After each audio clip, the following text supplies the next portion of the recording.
Welcome to the Making Sense podcast. This is Sam Harris. Okay, as we get to the end of the year here and into the holidays, I guess the theme of the moment for me is doing good in the world. How to think about that, how to do more of it, how to appropriately show gratitude for one's good luck, and share that luck with those who need it. So at the top here, I'm going to produce an ad. As you know, I don't run ads on the podcast, but this is an ad for a very good thing with which I have no direct affiliation. A couple months ago, Peter Singer, the Australian philosopher and one of the patriarchs of the effective altruism movement, told me about a company called Humanitix, which was founded by Joshua Ross and Adam McCurdle. They started in Australia and New Zealand, but now they are global, and they've just set up their first U.S. office in Denver.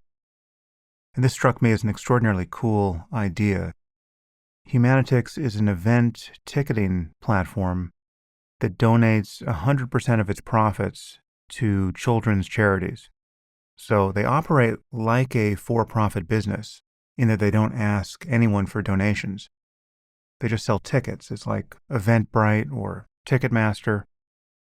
However, they're also a registered charity, and 100% of their profits go to social impact projects for disadvantaged kids. And their service is free for free events, and for paid events, their fees are actually lower than most ticketing services. And they offer a special discount for nonprofits and schools, etc. And again, all the profits go to charity. So if you're organizing an event and selling tickets, it seems to me this is just a totally straightforward and ethical way to make a tangible contribution to the world. And it's just a very cool model. I think it has the potential to massively scale the amount of money that gets allocated to philanthropy. Because what they've done is they've effectively replicated the venture capital model in the charity sector, which is to say they've built a real business, and in this case they're taking on businesses like Eventbrite or Ticketmaster, but they're doing it 100% for charity. But unlike normal charities, they never have to ask for donations, and they're not sitting on a large endowment that's covering their costs. They're just operating a successful business. This does strike me as genuinely new. It opens up a path for what might be called compassionate capitalism or ethical consumption that has not been altogether obvious, but all of a sudden, here it is. So I think this is very exciting, and I want to congratulate Josh and Adam for doing this. Great idea. Best of luck to you both. And if any of you want more information, if you're looking for a job and want to work for an inspiring company, or you just want to sell tickets, please check out humanitix.com. That's humanitix.com. Okay.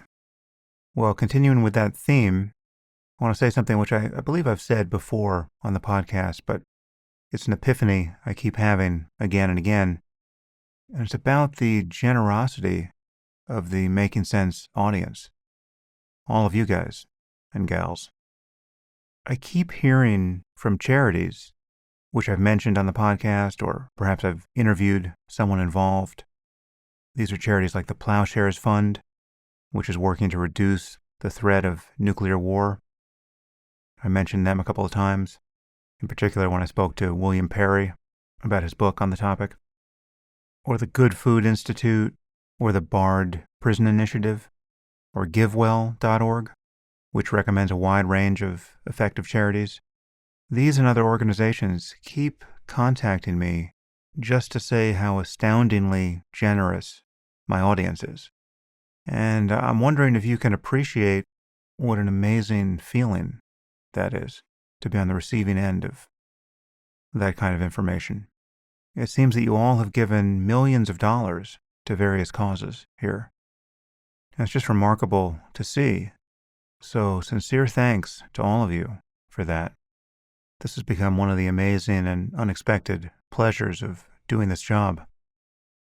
Now, as many of you know, at some point in 2020, I took the Giving What We Can pledge, which exists in various forms, but the basic pledge is to give at least 10% of one's pre-tax income to the most effective charities each year. And this is the minimal pledge. Some people give much more than that. And that's over and above anything one gives to any other causes, whether it's your church or synagogue or your children's school or to your university or perhaps to some GoFundMe campaign that inspires you. The Giving What We Can pledge stands on its own over and above all of this. And the main criteria there is to target what you can rationally understand as the most effective ways of minimizing human and animal suffering and mitigating the most catastrophic risks. So there's often long-term thinking built into many of the charities that effective altruists tend to support. And once again, givewell.org is a great source for recommendations. And Waking Up, my meditation app, was the first company to take the Giving What We Can pledge. At my urging, they created a pledge for companies, which is analogous to the personal pledge. Here you commit to giving 10% of profits to charity each year. And if you want to see some of the organizations we've supported so far, you can go to wakingup.com/foundation. But I wanted to say a little more about taking the Giving What We Can pledge because, as you'll hear, it's relevant to today's podcast. Taking this pledge is psychologically much more interesting than I realized. And it's interesting wherever you sit on the economic spectrum. For instance, if you don't make a lot of money, you might think, well, I need all the money I make. I spend more or less every penny. And if I don't spend every penny, I need to save something for the future. So I certainly can't afford to give a minimum of 10% of my money away every year. But the interesting thing is that as you begin to earn more money, and even a lot of money, you begin to think, well, 10% of what I'm earning now is quite a bit of money to be giving away every year. It's a lot more money than most people at my level give away. And so what's interesting is that you can find a way to be uncomfortable with this pledge at any level of earning. But once you take it, some very interesting things happen. Speaking for myself, it really has become a source of great satisfaction because it's just an amazing privilege to support great causes and to know that whatever else I'm doing with my time and however mixed my motives might be in any moment, by making this decision, I've taken all the psychological friction out of my being generous and effective in the world because I've decided in advance that I'll support these very good causes to this degree. And my giving here is no longer vulnerable to my moods or to my rethinking anything. I mean, the only freedom I have is to give more than 10% away or to give to other things that wouldn't count toward my minimum of 10% that goes to the most effective charities. As I told Will McCaskill in one of our conversations, it is an amazing feeling to be giving money to a children's hospital or to a women's shelter and for it to feel like a guilty pleasure. It's like you're splurging on something that you really want selfishly. The pledge just inverts the usual psychology around generosity in a fascinating way. Anyway, I'll have more to say about that in the new year. We have a project over at Waking Up that's relevant here. But in the meantime, if you're at all interested in taking the pledge in any of its variants, please go to givingwhatwecan.org for more information. Okay, and now for today's podcast. Today I'm speaking with Sam Bankman-Fried. Sam is the founder and CEO of FTX, a cryptocurrency exchange, and he's also the CEO of Alameda Research, a quantitative cryptocurrency trading firm. Forbes described him as the richest person in crypto and one of the richest people under 30 in history. I believe he's made about $29 billion in the last few years. What is more remarkable than that is that he set out to make all this money explicitly for the purpose of giving almost all of it away to the most effective charities, and to thereby do as much good in the world as he possibly can. Needless to say, he's an early adopter of the Giving What We Can pledge, and as you might imagine, he's one of the most prominent people in the effective altruist community. Sam is also the son of 2 Stanford law professors, and he received a degree in physics from MIT. So in this episode, we talk about how Sam became as wealthy as he has, how he got into cryptocurrency. We have a brief discussion about that space to bring you all up to speed. We talk about the Giving What We Can pledge and about how Sam thinks about using his resources to do the most good. We talk about not stigmatizing wealth redistribution, the norms of generosity among the ultra-wealthy, pandemic preparedness, the impact we can have through lobbying, how ambitious we should be in doing good. Anyway, it seemed like a great topic to close out the year on. And I wish you all a happy holiday and a happy new year. This episode is yet another PSA, so there's no paywall. And as always, thanks to all of you who are supporting the show through your subscription. You are, in fact, what makes all of this possible. And now I bring you Sam Bankman-Fried.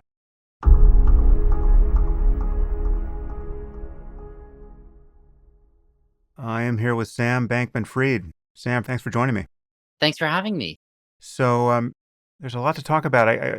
My general interest in speaking with you is your all too novel interest in effective altruism. But before we jump into that topic, let's talk about your background a little bit. I mean, you are now quite famously referred to as, I believe, unless something has changed based on the volatility of crypto since I began this sentence, the wealthiest self-made billionaire under the age of 30. Something like that. Is that still approximately true? Yeah, sounds about right. And how did that happen? Well, I guess before we get into your crypto experience, maybe summarize your background before that. You're only 29, so it's there's not that many years to run through. But how do you describe your intellectual interests before you jumped into the world of cryptocurrency? Yeah, totally. So I grew up in Stanford, California, went to MIT after that, and really had no clue what I was going to do with my life there.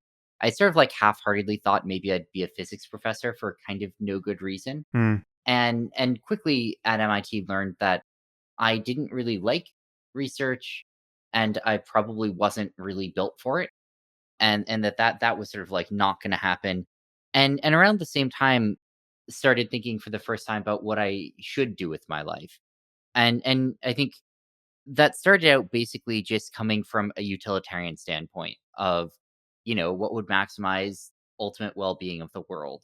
I hadn't thought about it very carefully, but when I like finally confronted this, as opposed to just sort of like hiding it somewhere in my mind, it sort of quickly became clear that at least there can be some things I could do that would have real impact. Hmm. And that one of those was gonna be earning to give, which is basically this thought of trying to make what I can so I can donate what I can. And at the time I think I was sort of most involved with animal welfare organizations. And, basically went to them and said, "Hey, like, would you prefer my time or my money?" And they said, "Definitely your money. You're not very good at leaflets." Hmm. So, but you've jumped into the mode of already earning enough to be of help to anyone. So, what was the transition from physics at MIT to finance of some sort? Yeah, so I sort of jumped to the point I of thinking about it before I actually got involved in anything that would actually make money. Hmm. It was very much a sort of like theoretically I probably could type thing and, figure out how to do that. And that was sort of the tentative plan. And but yeah, I hadn't actually yet figured out how. Right.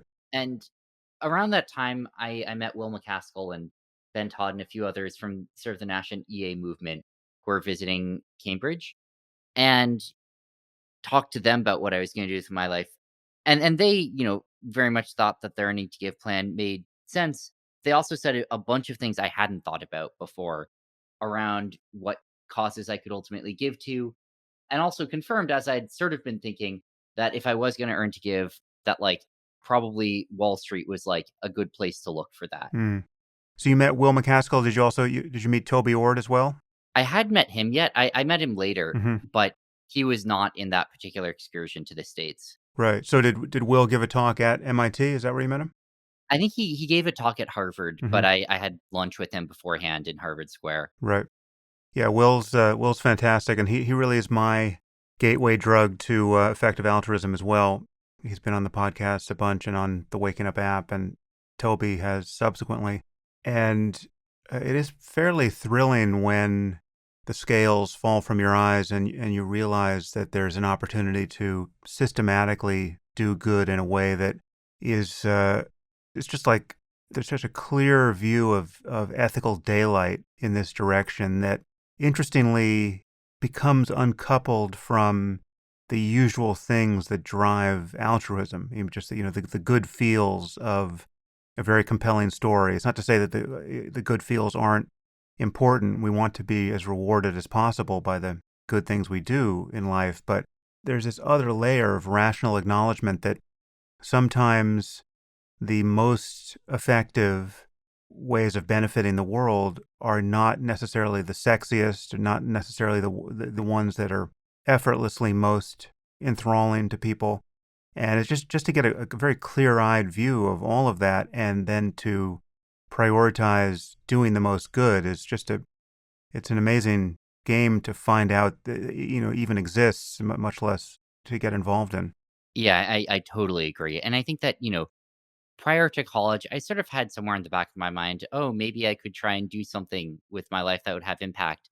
And then some sort of part of me was like, "Oh, I don't know, that sounds kinda hard. I don't even know what that would imply. Maybe I'll just sort of ignore that."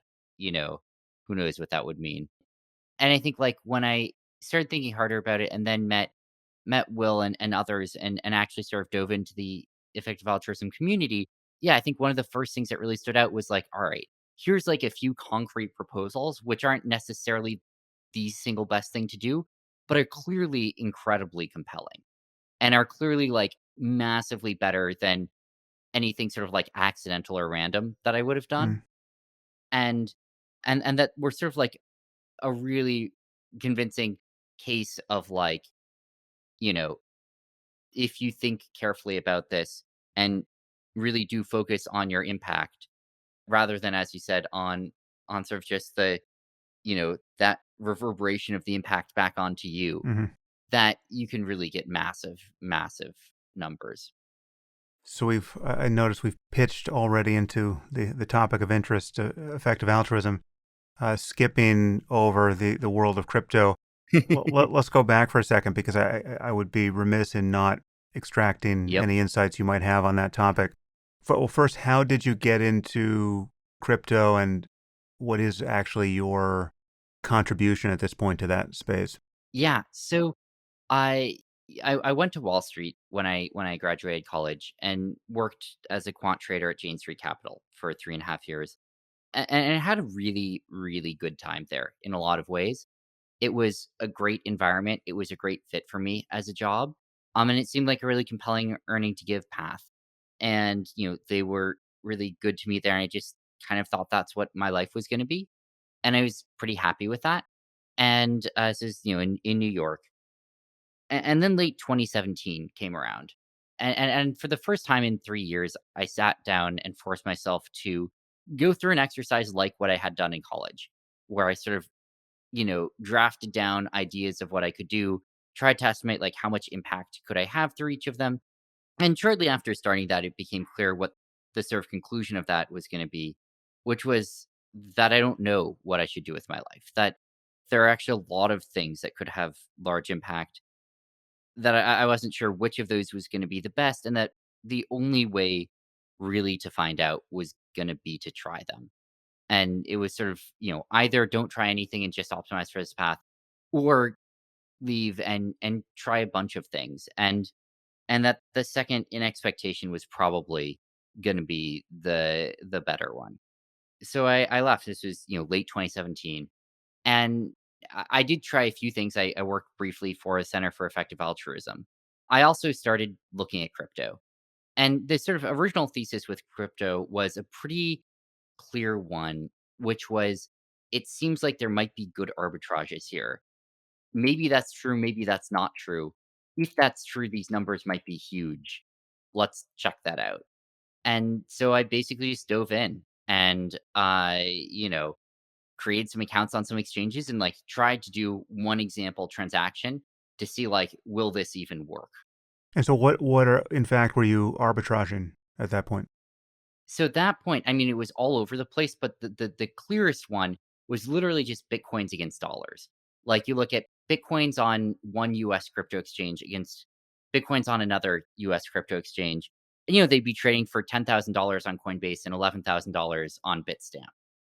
And in theory, one could then buy a Bitcoin on Coinbase, send it for, $10,000, send it to Bitstamp, sell it for $11,000 and make $1,000 and then sort of like rinse and repeat.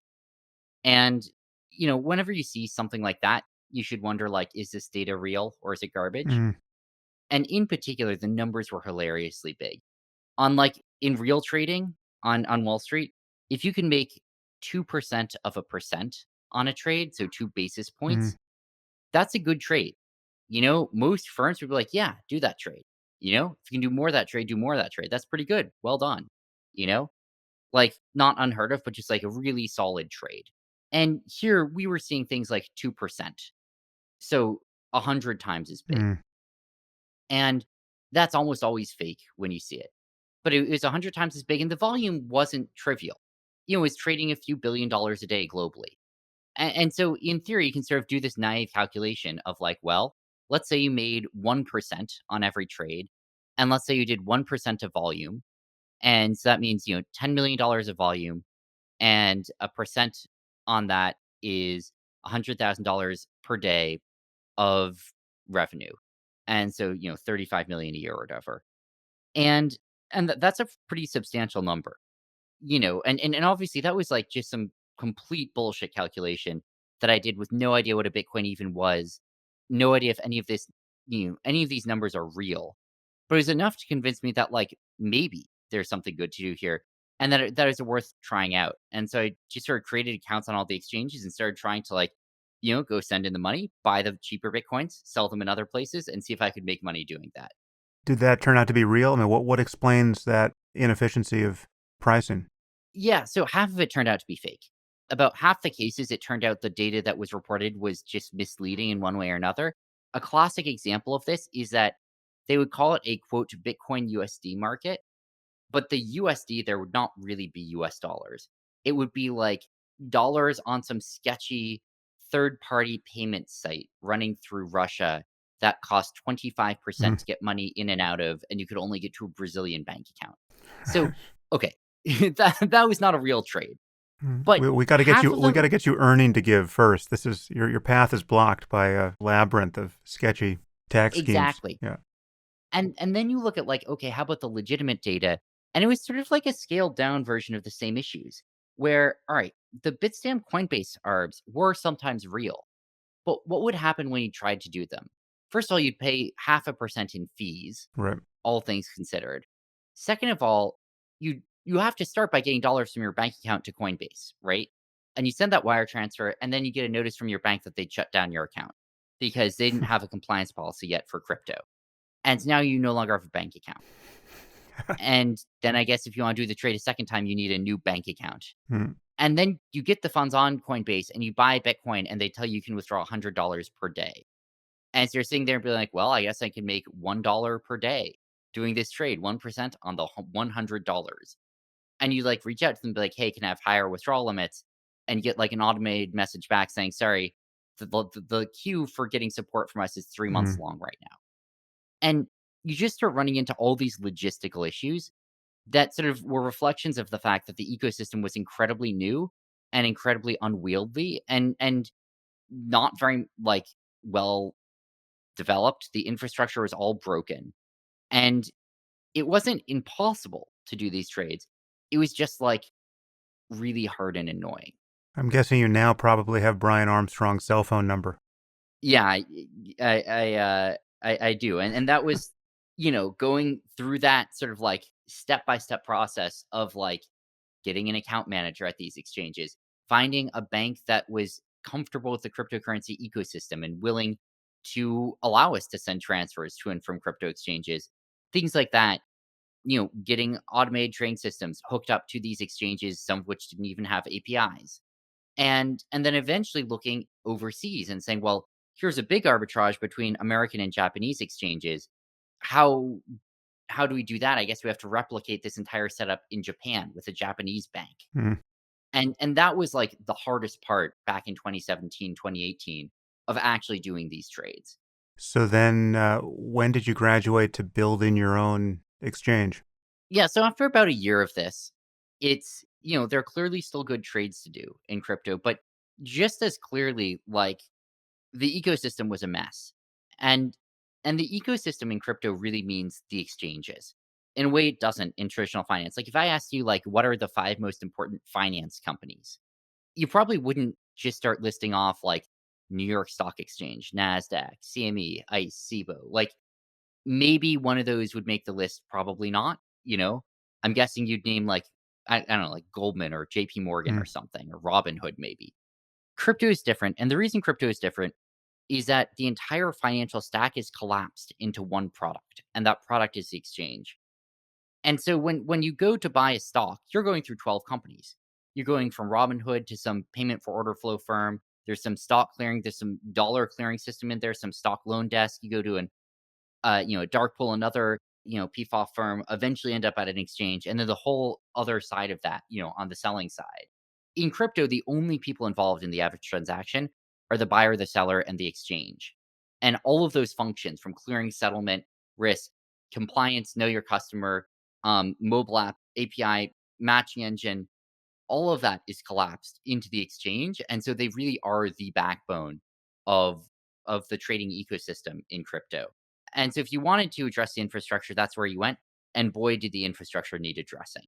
Mm. So then you started FTX? Yep. So started building FTX out in late 2018, launched spring 2019. And basically the thesis was like, on the one hand, these businesses are making $1 billion a year collectively.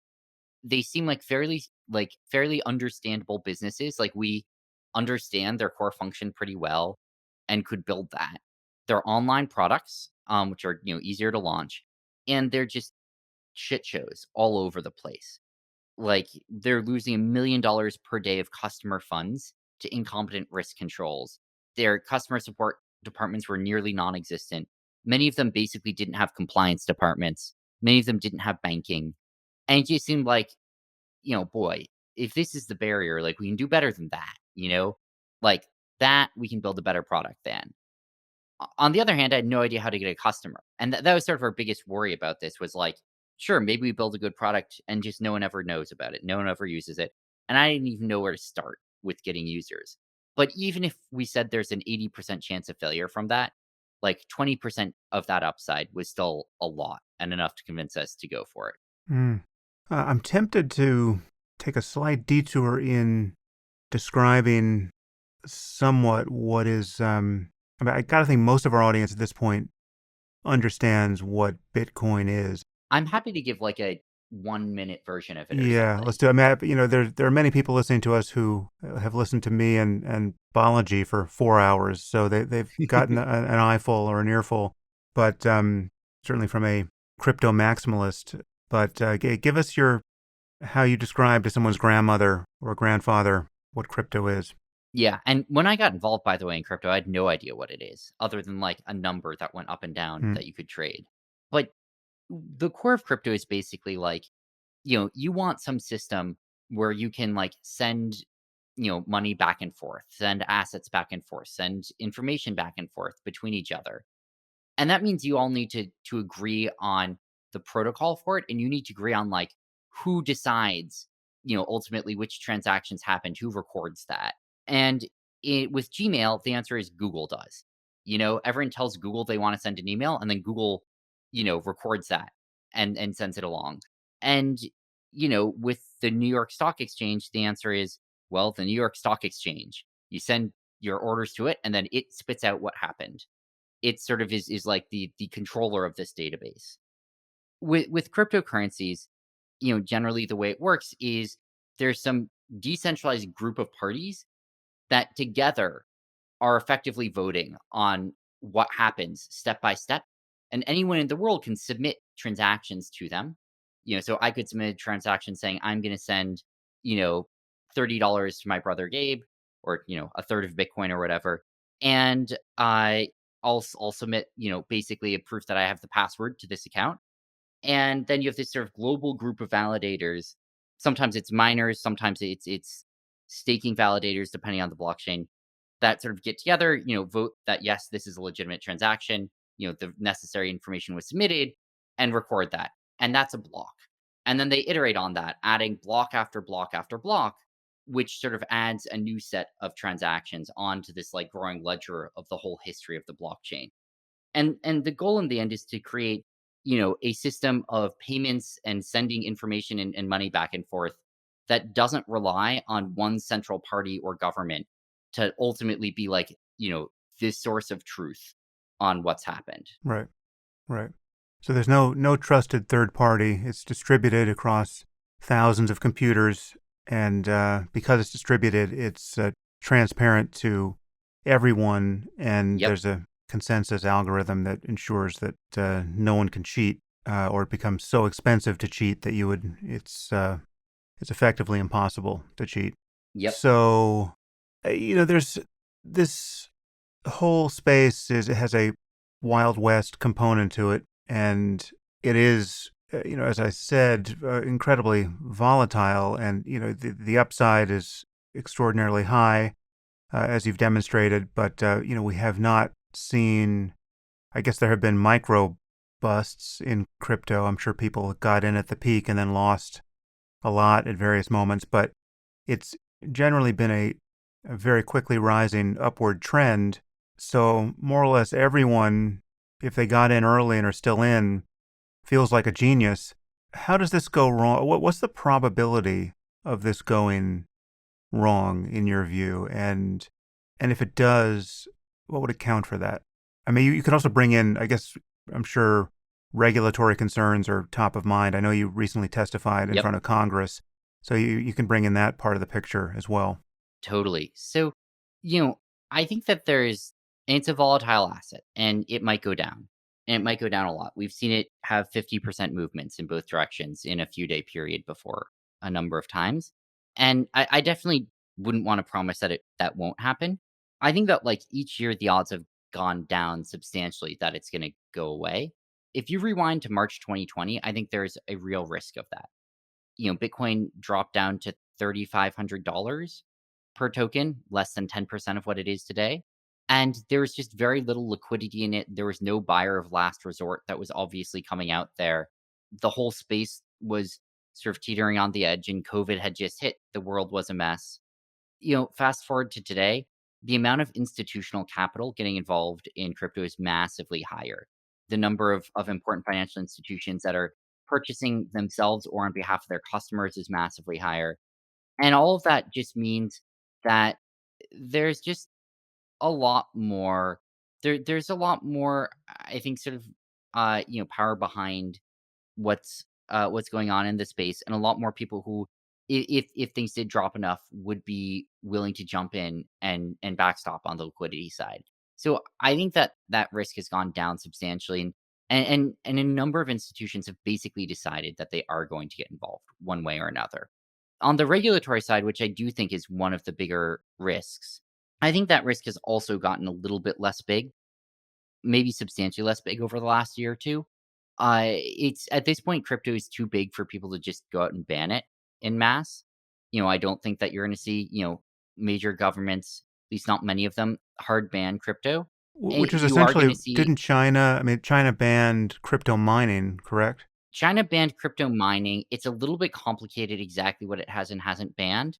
Hmm. And I think that public stories on it are lacking a bit of nuance. They've banned mining, they've nationalized some of the industry. And it didn't hurt Bitcoin.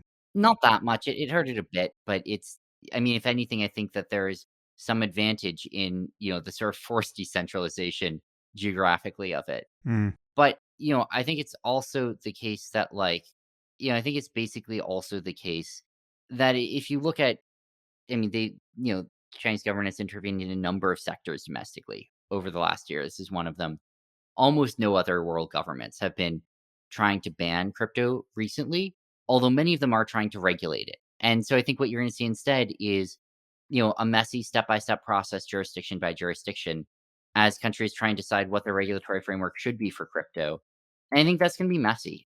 It's not going to follow a really clear, sort of a really clear progression. It's not going to be consistent. There's going to be missteps in both directions. And I think that, about 6 months ago, my biggest worry probably was that for whatever reason, regulations end up forcing crypto out of major jurisdictions because the regimes just don't end up being workable. But I think there's been a lot more education and a lot more excitement and willingness on the behalf of regulators and lawmakers to engage on that over the last 6 months, and hopefully that the industry has done a better job of, communicating reasonably about this with regulators, because I don't think the industry had always been very good about that. Mm-hmm. Okay, so now you're earning to give out there in the in crypto paradise, and I noticed you also took the Giving What We Can pledge. I think you took it some years before I did. This is the pledge that was started by Toby Ord and Will McCaskill, and there are various bespoke versions of it. I think the generic one is to give at least 10% of one's lifetime income to effective charities. Waking Up was actually the first company to take the pledge. They didn't have a company-based pledge until I twisted their arms. So I'm happy they did that. And so for companies, it's giving a minimum of 10% of profits each year to effective charities. But what pledge did you actually take? How do you think about the pledge you took, and how are you implementing it? Yeah, so I guess I've taken a couple over the course of the years in a few different places. I've taken Given What We Can pledge. More generally, I've also, pledged to give way more than 10% away, and, my actual goal is to give away almost everything Hmm. one way or another. I think it's worth caveating that I don't know what form a lot of that is gonna take, and I don't know if all of that's gonna be, 501(c)(3)s, but in the end, other than the sort of amount that I'm living on, my goal is to use all the resources that I have to, do as much good as I can. Hmm. Do you think you'll have a family? I'm not particularly planning to. I think it's just isn't something that had ever been extremely exciting for me, and I think, it's never been a priority of mine, but also that I think it's not how I want to spend my life and my time. Hmm. I think it will. Just as the older guy on the podcast, the caveat I would add there is, I mean, you really are young enough, I think, to not be surprised by a sea change in your Yeah. view on this topic. I mean, when I was your age, I think I would have said more or less the same thing. I certainly had zero plans and was somewhat skeptical around the prospect of having a family, but that changed, and but its relevance to this topic is, many people. Well, I guess this is the larger topic of just how you view wealth and, generational wealth in the context of effective altruism. See, in my conversations with Will, I've wanted to find a line here where wealth itself is not stigmatized. I think we want to live in a world where people grow wealthier and wealthier, and the pie gets bigger and bigger and bigger, so that even the poorest person 100 years from now would be unrecognizably wealthy by today's standards. I mean, that's what real success would look like, within whatever constraints the laws of nature impose on us as a species. So wealth itself can't be the problem, and yet so much talk about philanthropy does set up a zero-sum contest between living a certain kind of lifestyle and being a good person, essentially. And we have there are concerns about wealth inequality, which I completely share now, in the U.S. and elsewhere. I think there are just obscene attitudes toward redistribution that you often, meet among the most fortunate people in our society, where there's very little concern about the common good, or very little apparent concern about the common good once one has read a sufficient amount of Ayn Rand in Silicon Valley. And so I'm just wondering how you think about things like wealth inequality, generational wealth, and redistribution. I mean, I guess the other piece I'd put in here is I think it's, as much as I think we need to engineer a tide that raises all boats, recent proposals of, taxing unrealized gains on billionaires just seem, whatever the ethics, they seem practically unworkable. So I'm just wondering what as a fantastically wealthy person who is committed to the common good, how do you view things like wealth inequality, redistribution, and the rest? Totally, and I think I agree with, a lot of what you said there, where it seems to me like there's way too little focus in the world on doing good, and that what we see a lot of instead is this weird sort of hybrid thing in sort of large centers of wealth, which is it's not exactly trying to use, you know, it's not trying to redistribute, it's not trying to use the resources or wealth to have positive impact on the world. It's sort of, I don't know, almost this weird constrained problem of like doing things which seem kind of good-ish and also are sort of like weird brand building exercises almost. And and I think ends up being a confusing combination of things. And I think that like the sort of classic type of like kind of do-gooder thing would be like endowing a university building or something like that, which is it's sort of like is kind of trying to do good, but it's also kind of trying to like build your personal brand, Mm-hmm. maybe, or maybe not. But I guess it sort of seems hard to me for that not to be part of what it is, given that's like a big part of the impact of it. And it's sort of is it kind of focused on like I don't know that there's like a really coherent theory of top universities are underfunded is the biggest Right. problem in the world right now. And so I think that that form is, like, quite popular right now, and I think it's not what you would do if you're actually just trying to, like, do what was best for the world or anything like that. And I think that, it's just, like, incredibly clear that beyond a moderate amount of wealth, there's just not really anything that you can do that's gonna have much impact on your life, even if it weren't the case that you could have absolutely massive impact on the rest of the world, but in fact, you can have absolutely massive impact on the rest of the world. And, impact that's way outsized compared to what you're sort of putting into it. And I think that that is incredibly important. And and I think that's been sort of one of the key pillars of effective altruism. So I basically agree with all that. And but then looking at sort of another thing you brought up about like proposals to address this, I sort of also agree that I think a lot of the ones we've seen recently have not really they've seemed weirdly not trained on, you know, doing it in an efficient or effective way. And I guess what I mean by that is like, you look at the, unrealized cap gains tax, and I think there's like really compelling arguments for increasing tax rates on the very wealthy. I Mm-hmm. think that it should almost be your prior. I think that like probably it's correct to consider doing that at least. Sure. Um, and I think there's certainly arguments on addressing a lot of loopholes in the tax code as well.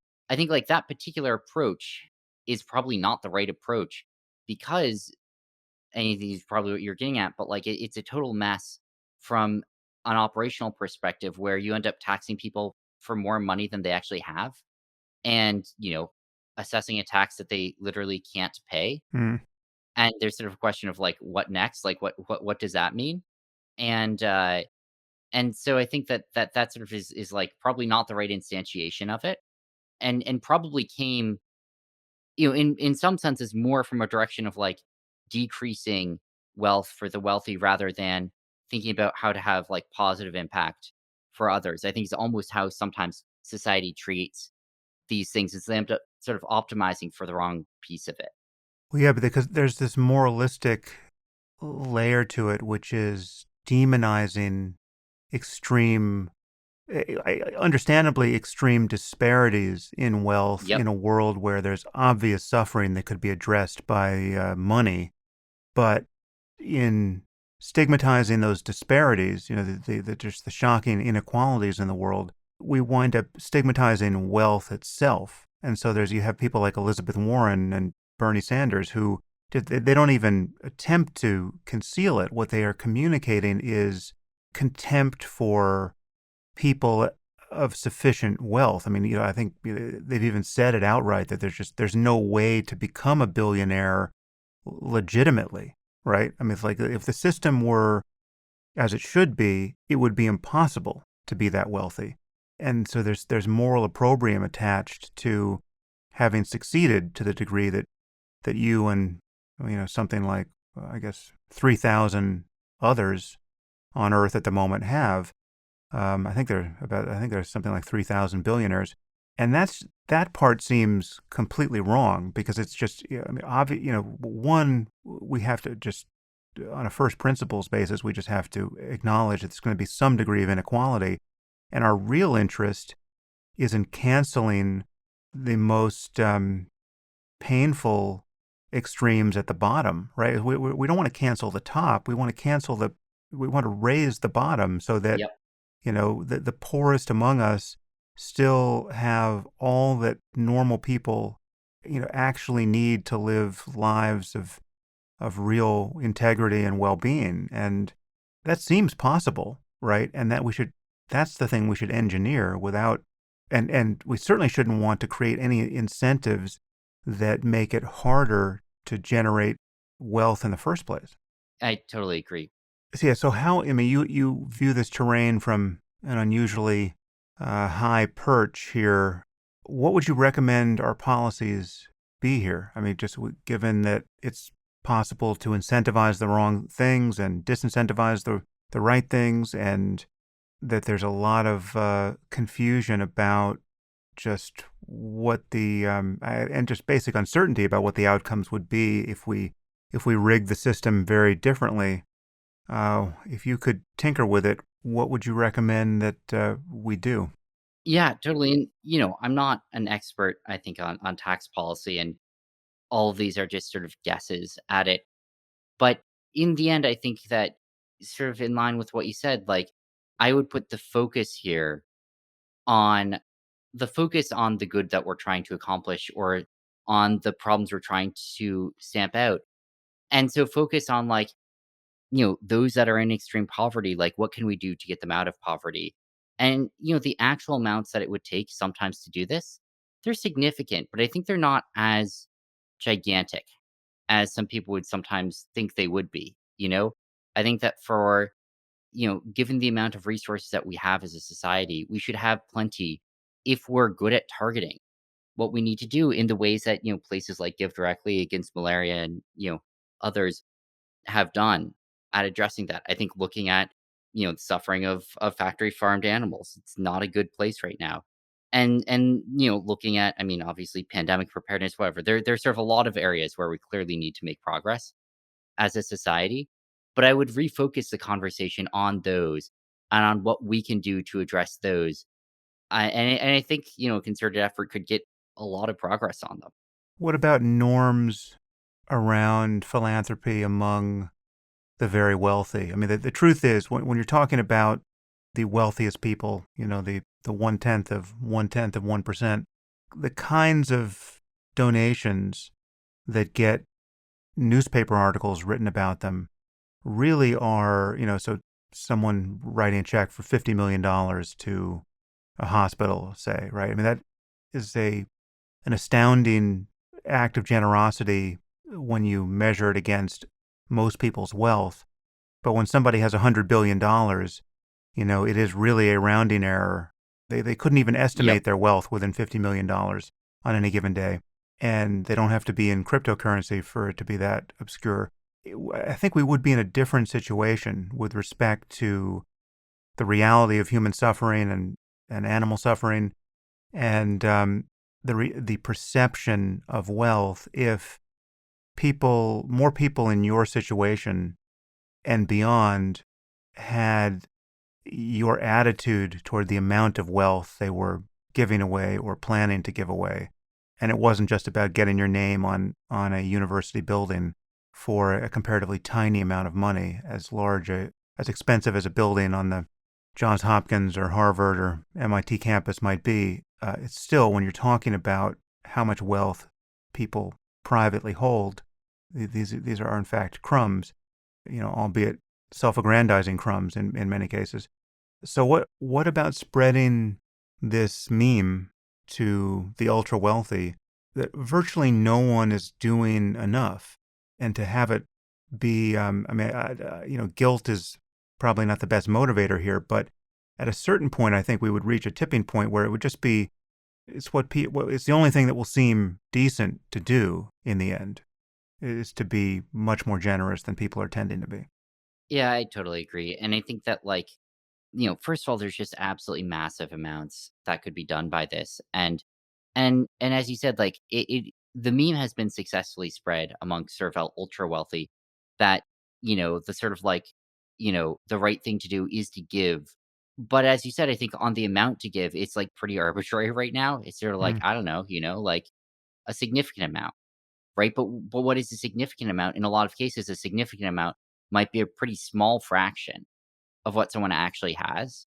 And, that doesn't mean it all has to happen tomorrow. And, we can get into sort of all the caveats about like how to do this strategically, but that doesn't change sort of the high level thing of like, you should be trying to find ways to do that. And I don't think people are in a lot of cases. I think that there's a lot of cases where people are basically just not at all trying to find ways to do good for the world. And so yeah, I agree with all that. And I think that like that really spreading the notion of like you should try and do as much as you can. You should try and give most of what you have. And when doing it, you should be focusing on how much good you can do rather than focusing on, you know, a sort of diverse series of goals, many of which are kind of self-serving in the end and are basically just consumption. Like, getting your name. I mean, we've my company is paid to get our name on various things. That is not charity. yeah, Like, you're not, yeah. that's not going into the charity budget. And and I think that sort of something along with that is that when you think about doing good, like think about it from the perspective of the people you're helping rather than necessarily from like your own perspective.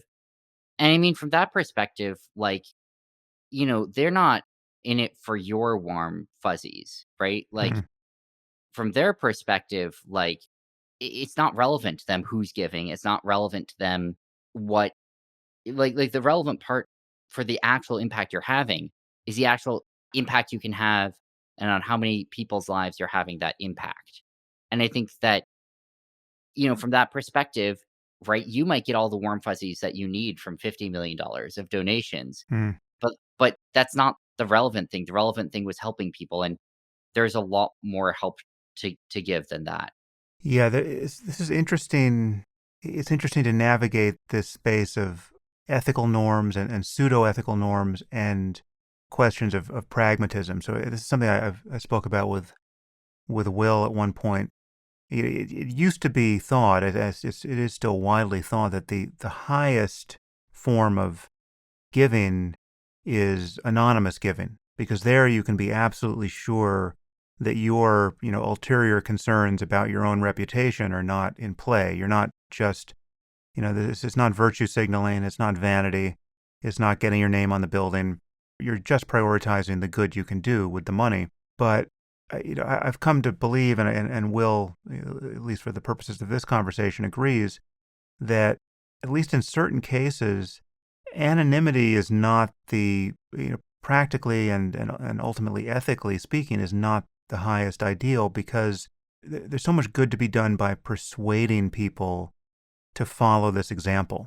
So for you to be, I mean, you could be anonymously giving, having taken no pledges publicly, and that would be great. But I think it is much better for you to be modeling to your fellow ultra rich people that this is a value you hold and that one can hold, and that, even there may even be great social rewards for promulgating this value.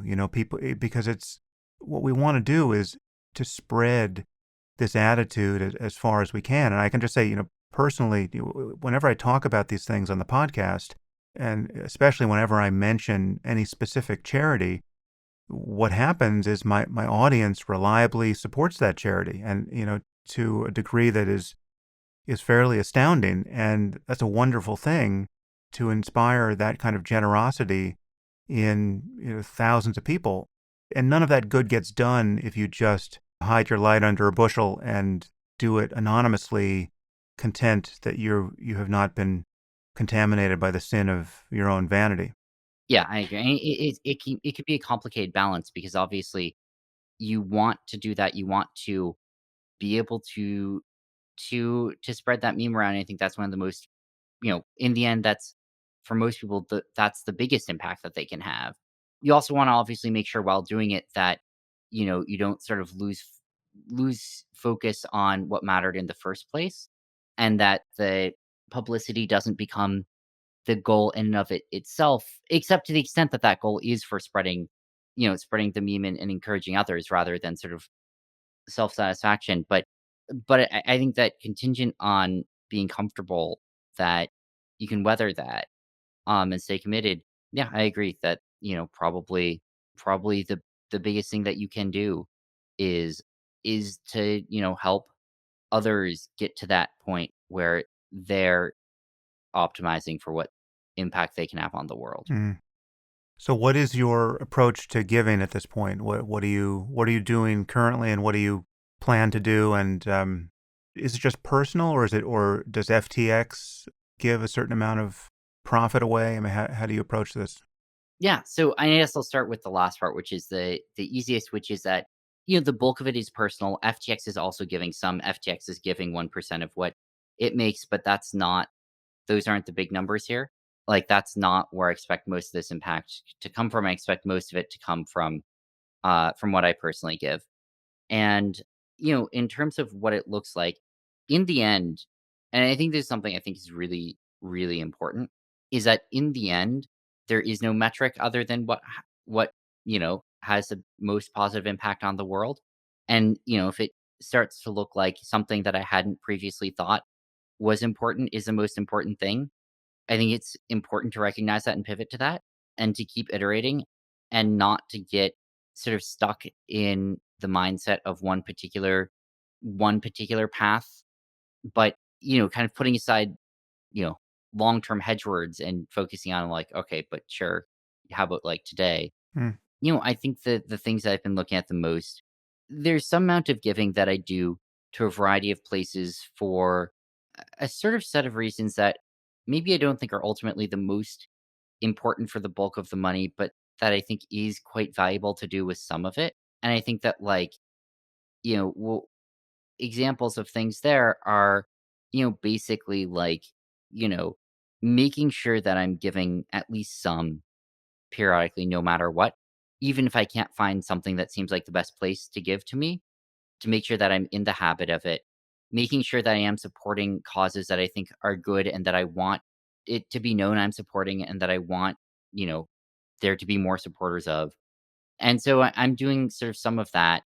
But for sort of the biggest parts of this, and maybe I'll say like, on those fronts, like I think, I've been giving some to global poverty causes each year. I've been giving some to animal welfare causes each year.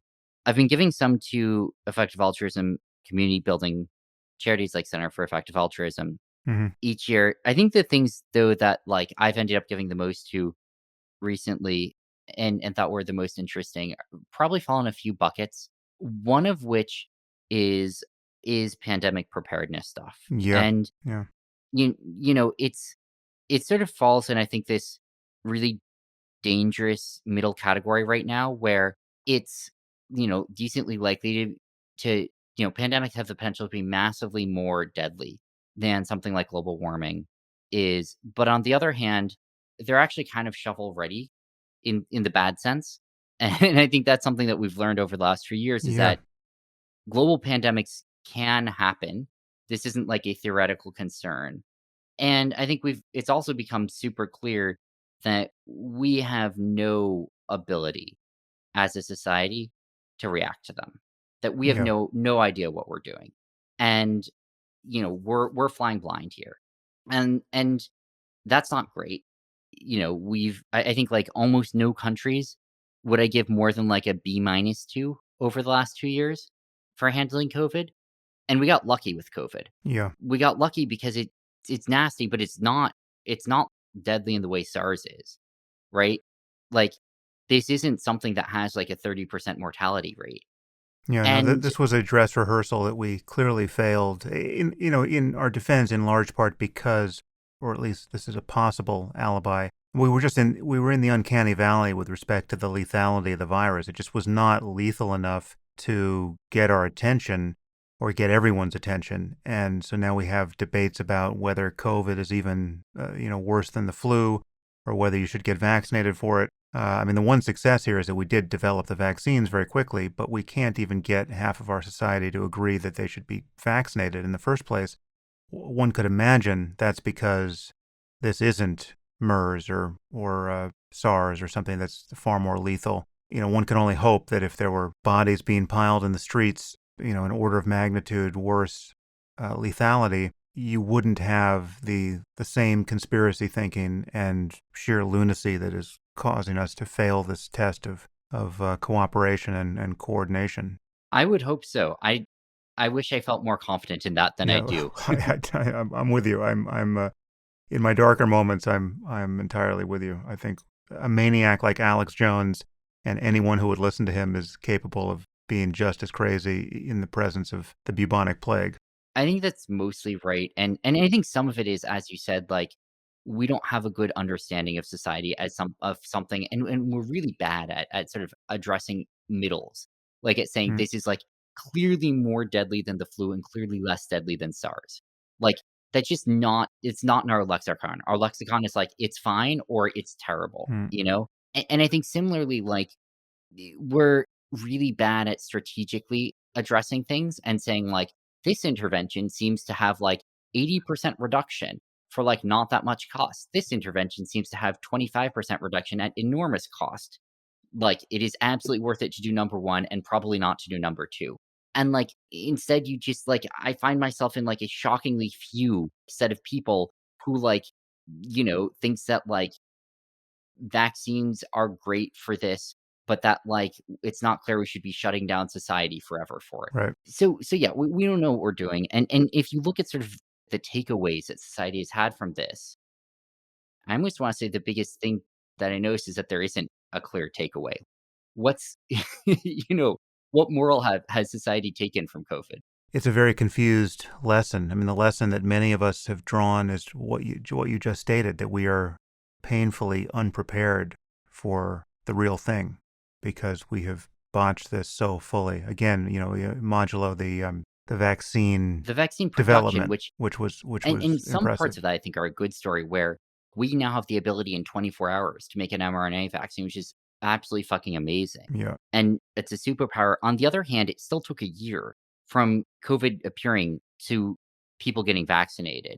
And so I think when it comes to, I mean, obviously detection, like we're really bad, but Yeah. also like it then took us 8 months after having the vaccine to get it through the process to start giving to people. That was 8 months when people were dying and COVID was spreading and, Well, one a lesson very here is that well-designed system. we know that people will volunteer for challenge trials. So if we can just Yeah, articulate the ethics of that more clearly, I think the next time around we can probably get challenge trials approved, and hopefully. that would speed it up. Yep. Yeah. So anyway, going back to like what I've been giving to recently, some of it is various pandemic preparedness related things. A lot of this actually is lobbying.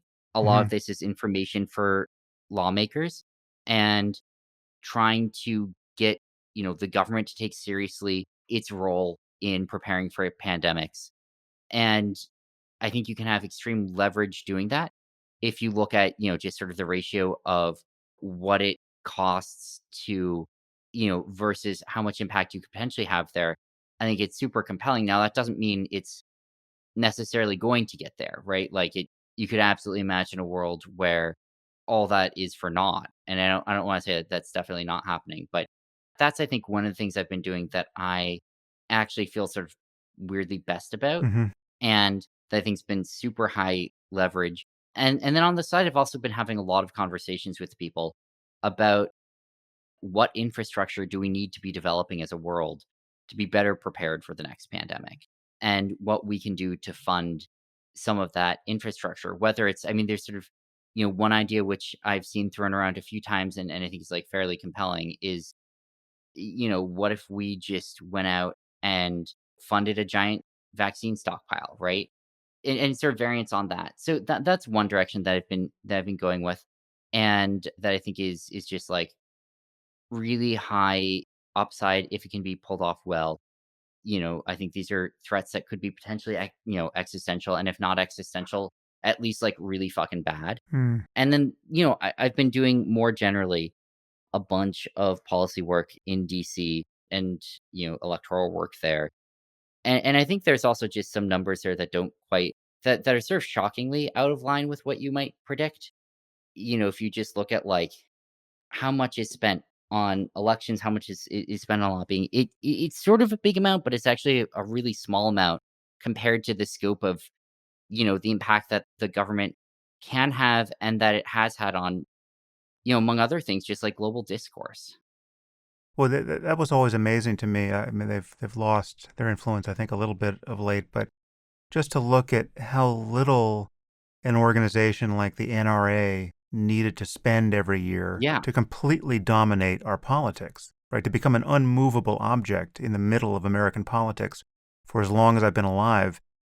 It's a trivial amount of money when you're talking about the resources of even one very wealthy person. Yeah, it's absolutely right. And it's pretty wild. Like at some point, there's all this pushback on their lobbying, but I think some of the answer is like, geez, like that's how much they gave. Like how, I don't know, like there are a lot of people who could be looking to have impact in DC. And I think like, we're like I think people sometimes have the wrong takeaway Yeah, from right, from that lobbying, and the takeaway is like everything is fucked instead of being like we're getting outplayed here. right. Well, not all causes are equivalent, right? It's like, yes, everybody thinks they're the good guys, even when they're the bad guys, but there are some good guys, right? And there are, Yep. there are at least benign causes, and there are, truly malicious and destructive causes. So it's, yeah, no, I'm with you there. Do you have people advising you at this point on philanthropy? I mean, I got to think this is not just you doing Google searches. You must have smart people who are in your ear. Yeah, I've been building that up, and I mean, it's something I would really want to spend more time on than I can, and regret that I can't, or at least haven't, just because work takes up so much of my life. But I've been growing out the team that's working with me and advising me on that quite a bit. I recently hired, I don't know if you've ever talked with Nick Beckstead, but he's one of sort of the original hardcore EA Hmm. Yeah, I EAs, don't and think it's possible we've exchanged emails, but the name's not ringing a bell. yeah, But anyway, he's yeah, a great guy, and he's recently brought him on to help lead our foundation. oh, great. I'm working with a number of people in DC who have way more knowledge than I do of that arena. A number of people who have way more knowledge about bio than I do. And in general, like trying to, build out subject matter experts on everything that we're working on, in addition to sort of a core group of people focusing on what our direction should be. And I think it's worth knowing that this isn't all me. I'm, really fortunate to have started FTX up with a number of other effective altruists who have, a ton of respect for, and who have been working with me on all of this. Nice. Well, if I can ever profit from your research, I'd love to do that. I mean, I've got various effective altruists advising me. I don't know if you know Natalie Yep, Cargill from Longview Philanthropy and the Founders Pledge and other groups there that are, that I've connected to through Will. But yeah, if at any point your summary of what you're doing in any given year can be exported to my brain, I'd love to see what you're doing and perhaps just follow your lead. absolutely. We should absolutely stay in touch with that, because I mean there's a ton that we've been doing, and I think a lot of it is super cool. And And obviously would love to also just get your thoughts on all of it as well. Nice. Well, Sam, it's been great to speak with you. Is there anything that we didn't cover that you think we should touch? The only other thing maybe I'd touch on briefly is something around how when you're trying to do good, how ambitious I think it makes sense to be. Mm-hmm. Where, if you're just optimizing for your personal well-being, because you just sort of cap out pretty quickly with, like, a really comfortable life, I think there are a lot of incentives to be not super ambitious on that. But I think that if you're optimizing for impact the world, I think that really changes the story because all of a sudden you're looking at something that can really scale. Something where there really isn't this sense of like, oh, you've had a fair bit of impact. You can't really have much more impact than that. I think instead the answer is generally like, no, you can have absolutely massive impact. It just keeps going and going and going. And I think that means that it makes a lot of sense to shoot really high with it. And I think one piece of that we've touched on is like not just thinking about how can we do good, but thinking about how can I maximize the amount of good that I'm doing with the resources I have. Not just giving away 5% eventually, but giving away 95% eventually. And not just trying to give it to something good, but think hard about what would be better, what would be the best that we could give to. I think another side of that though is also, you know, trying to think about I mean, if you think about like how much impact you've had with your life, I don't know how you thought about what you're gonna do with your life earlier, but you've had absolutely enormous impact on a huge number of people. I think, like, massively outscaling what I think most people would think of with their careers. And I think that thinking about ways that you can have not just some impact, but absolutely enormous positive impact with your life and your career and what that would imply you should be doing is actually, like, really important and powerful. Yeah, and again, it is in fact separable from the good feels component of it. And again, I don't want to diminish the importance Yep, of good feels because I mean that really is the the driver for a lot of people. but it's also just it's the moment to moment substance of what it's like to be you. You know, it's the difference between whether you are smiling or not. But the reality is that there are things each of us can do that can affect the lives of, literally millions of people positively. They're almost entirely out of sight and out of mind, even when we're consciously engaging them. It's like, I mean, you could cut a check for tens of millions of dollars, hundreds of millions of dollars used as effectively as possible. And it could take you 5 minutes. And the thing that that's going to leave a much bigger residue on how you feel that day is the interaction you had with some stranger in a Starbucks, right? Yep, There's a paradox of sorts there. I think we want to optimize both of those things. And I think it's good to reflect in a way on the more ambitious good we do so as to internalize the psychological rewards of doing that good. But I think it is just a fact that certain things will always be more salient than other things. And I mean, this is the conversation I had with Will about, it's like if you could run into a burning building and save a child, on your deathbed, that will be the thing you remember as the best thing you ever did in your life, perhaps. But the reality is that if you just use your resources at all compassionately, you could be saving children in analogous situations by the thousands and thousands, every day of your life at this point. yep. And but it's not going to feel the same. And that's okay. You can get your good feels elsewhere. And I mean, this is what rationality is for, is to uncouple us from being entirely pushed around by our emotions and to get a more of a bird's eye view of the ethical terrain so that we can actually do the most good that's there to be done.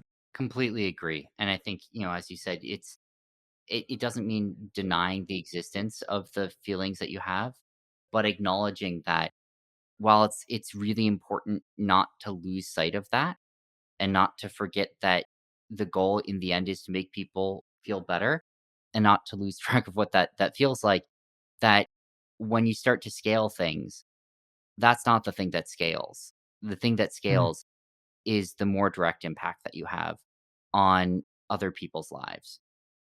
Nice. Well, Sam, to be continued. I look forward to meeting you someday, and please keep me in the loop as you learn more and more about how to do good in the world. Absolutely, and, if you're ever thinking about coming down to the Bahamas, we would love to have you here. Yeah, sure, sure. Well, twist my arm.